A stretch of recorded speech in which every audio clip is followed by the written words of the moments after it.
All right. All right.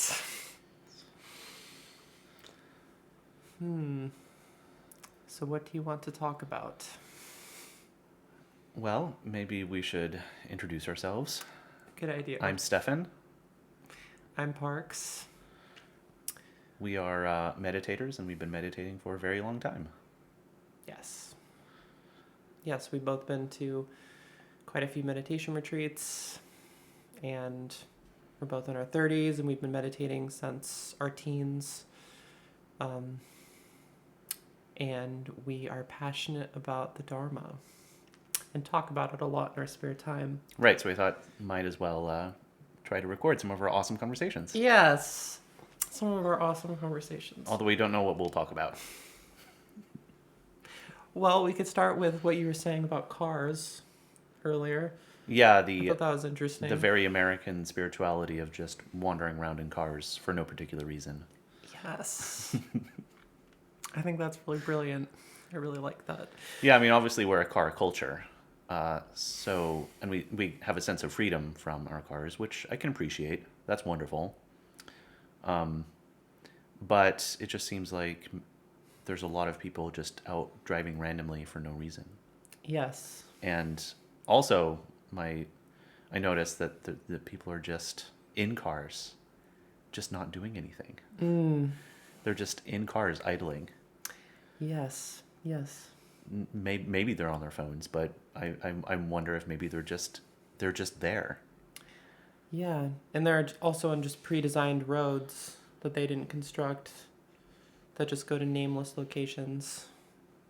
Yes, that must have value because someone made them, so they feel compelled to just drive on them. Just drive on them endlessly Right. to different spots. It's like it's there, so you have to do it, even though there's no reason, and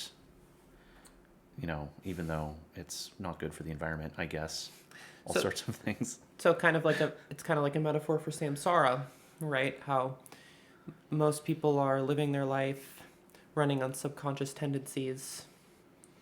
So you could look at, how, cars are this tremendous symbol of industrial strength. So they're really valued in America, and they've almost become a form of spirituality.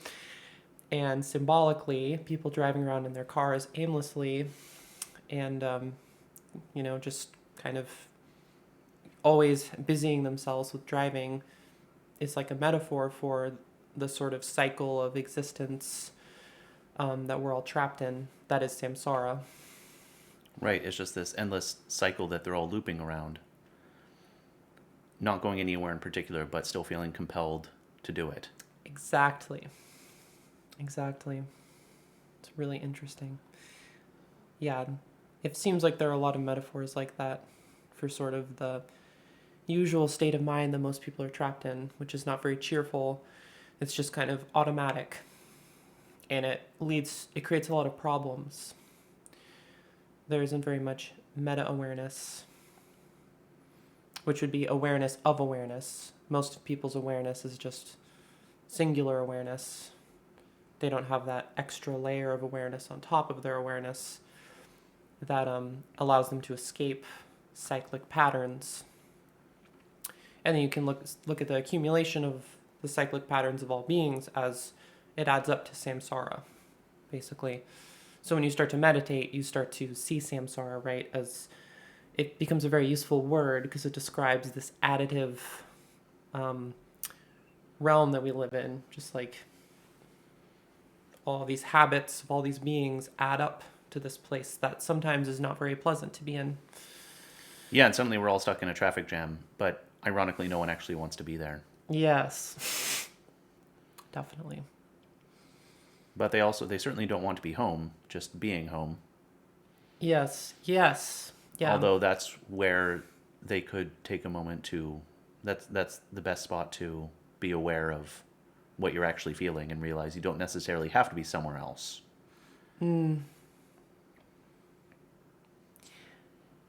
Yeah, homes are another interesting metaphor. The power just went out across our entire county. So we were basically stuck, with no power for, well, actually it was like 23-degree weather, and we were stuck overnight without power, and it was terrifying. So we had to like pile on tons of blankets. And then today it happened again, which was really surprising. And it's interesting how there's kind of a connection between, you can sort of, a lot of habits that, are normally running on autopilot get sort of disconnected when the power goes out. Yeah, and all the appliances turn off, all the fans, Yeah. and so it's just a profound silence. Yes.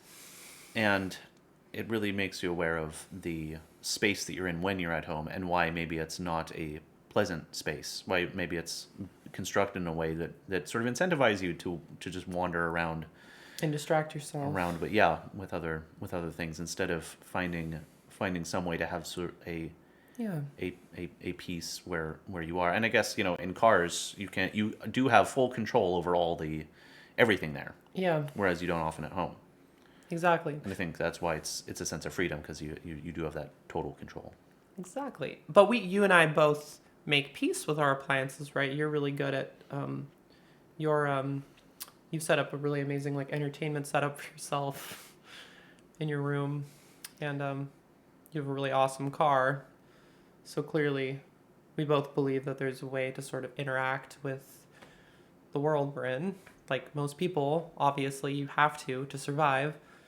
But at the same time, when the power goes out, it can be a shocking reminder of nakedness, basically.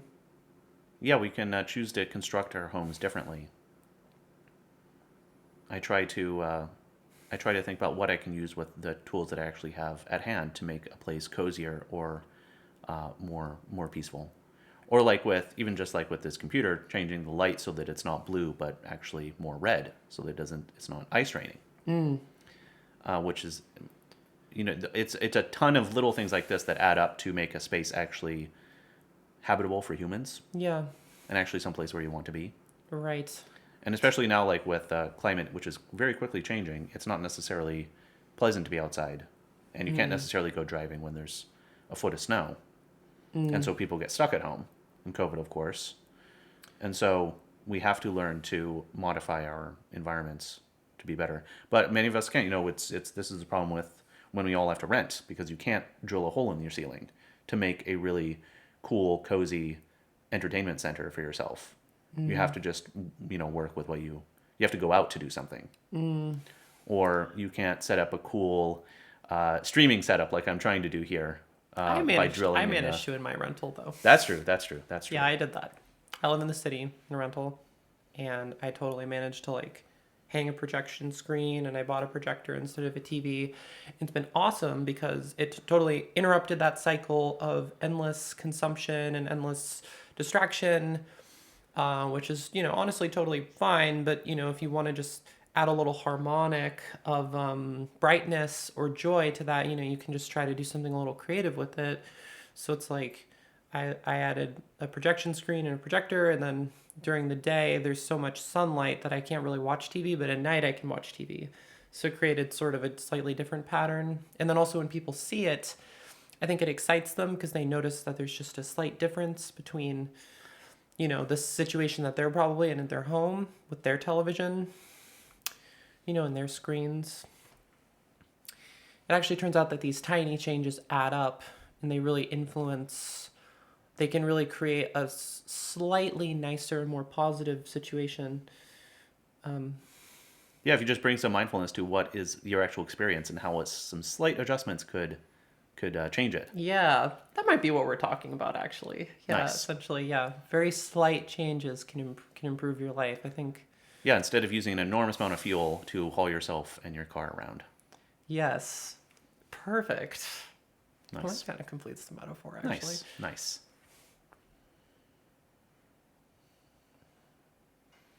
Well, should we end it then? Yeah, YouTube likes 10 minutes, and we are now at 10 minutes. Okay, perfect. All right, we'll do a lot Thank you. more. We'll do more. Goodbye. See ya. Peace.